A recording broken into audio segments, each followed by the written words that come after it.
पश्चिम Asia में बड़ी जंग के आसार बन रहे हैं। यूएई पर यमन के विद्रोहियों ने एक बैलिस्टिक मिसाइल से हमला किया। कोई पहला हमला नहीं था, बल्कि एक महीने से भी कम वक्त में तीसरा बड़ा हवाई हमला था।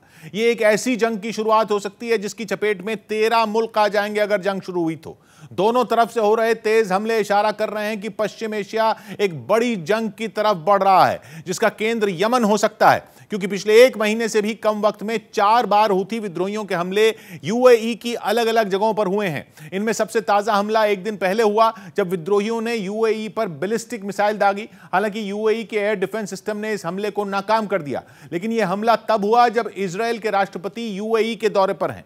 इजरायल के राष्ट्रपति का यूएई जाना भी कोई छोटी घटना नहीं है। इतिहास में पहली बार ऐसा हुआ है और उसके बीच अगर मिसाइल अटैक कामयाब हो जाता तो केवल तबाही नहीं होती, बल्कि बहुत बड़ी जंग की शुरुआत हो सकती थी। इससे पहले एक साथ 2 बैलिस्टिक मिसाइल दागी गई थी अल जफरा एयरबेस की तरफ।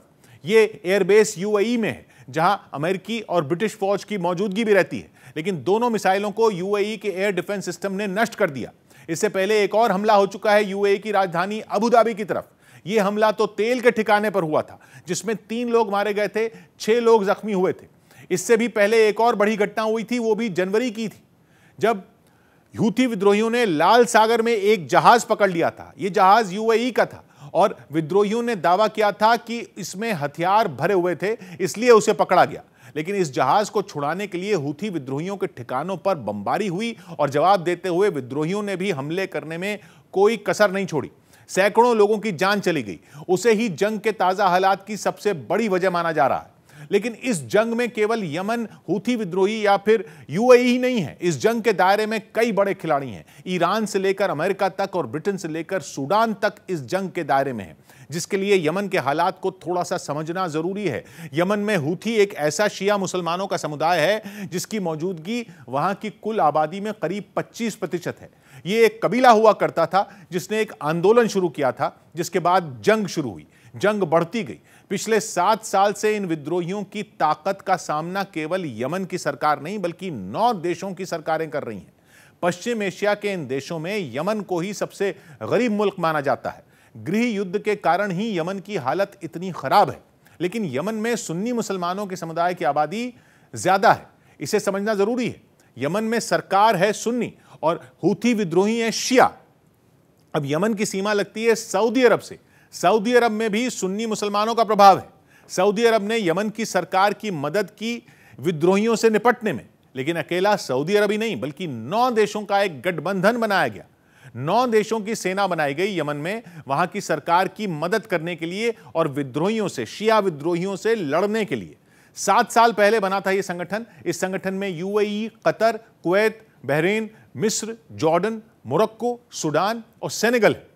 ये 9 देश मिलकर लड़ रहे हैं हूथी विद्रोहियों से, और इन 9 देशों की मदद करने वाले 3 बड़े मुल्क भी हैं, अमेरिका, ब्रिटेन और फ्रांस। इस 9 देशों के गठबंधन की इंटेलिजेंस में भी मदद करते हैं और जरूरत पड़ने पर सैन्य सहायता भी भेजते हैं। मतलब अकेले हूथी विद्रोहियों से लड़ने के लिए खड़े हैं 9 और 3 कुल मिलाकर 12 मुल्क। जब यह जंग शुरू हुई तो कहा जा रहा था कि हूथी विद्रोही 2 महीने से ज्यादा टिक नहीं पाएंगे, उनका अंत कर दिया जाएगा। लेकिन 7 साल बाद भी यमन युद्ध की आग में जल रहा है, जिसके लिए यूएई और सऊदी अरब कसूरवार मानते हैं ईरान को। आरोप लगाया जाता है कि ईरान हूथी विद्रोहियों की मदद करता है, उन्हें हथियार और पैसे मुहैया कराता है, इसीलिए हूथी विद्रोही ताकतवर है। मतलब यहां भी वो शिया सुन्नी वाला टकराव एक वजह हो सकती है, क्योंकि ईरान एक शिया मुल्क है जिसकी सऊदी अरब से नहीं बनती। सऊदी अरब और यूएई दोनों सुन्नी मुल्क हैं। लेकिन मसला यह है कि इस बार अगर सऊदी अरब की अगुवाई वाली गठबंधन सेना ने पलटवार किया तो क्या होगा? जवाब साफ है कि यमन में एक बड़ी जंग की शुरुआत हो जाएगी, जो शायद इस बार निर्णायक साबित हो। सऊदी अरब और यूएई के भड़कने की बड़ी वजह यह भी है कि बार बार जो हो रहे हमले दुनिया में यह संदेश दे रहे हैं कि सऊदी अरब और यूएई असुरक्षित मुल्क है, सुरक्षित जगह नहीं है। अबू धाबी है, दुबई है, ये सब यूएई में है।